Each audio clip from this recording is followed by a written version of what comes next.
It's not always a sunny day, but what if you take a picture and you think, I can't use that sky, it's too ominous.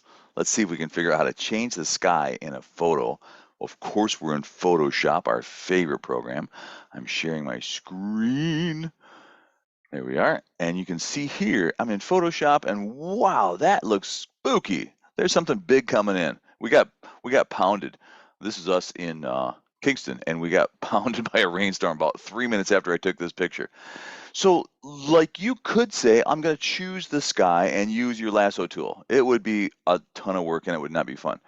There's a nice little selection right here called Select Sky that you can use to grab just the sky. And it's kind of a cool thing. It does a pretty good job of grabbing just the sky. Look at that.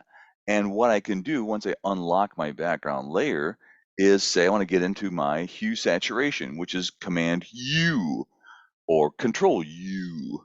And then I could say, well, maybe I want to colorize the sky and I want to make it all, green or blue or something like that. So you can do stuff like that, and you can see it does a pretty good job of picking that, but I'm still working with the same exact sky. I'm just kind of fooling around with it and making it lighter.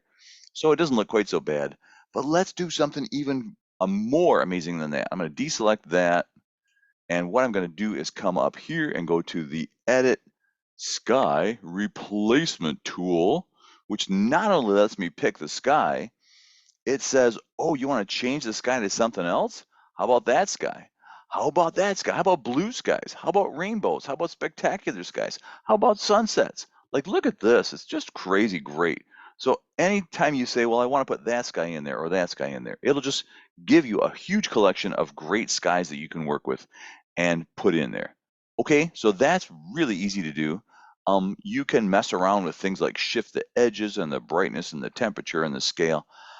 Couple of things I just want to point out though is one, when you look at your layers menu over here, you'll see not only did it say I'm giving you a new sky and of course a new mask, but I'm also going to light your image with lighting that is congruent, that makes sense to that sky that you chose. So it's got a new lighting model in here and a adjustment layer that gives the whole image a kind of a tint, basically to make it look like it belongs there. The other thing is I have noticed this leaves this cupola of this building here a little bit transparent. So of course, as you know, if you said, I've got a mask on my image and I want to mess with the mask, I double click the mask itself in the layer. I get into select and mask space, this new kind of groovy space that works in here. I've got a brush here that I can use to edit my mask and say the red stuff basically means that the sky is showing through the red stuff.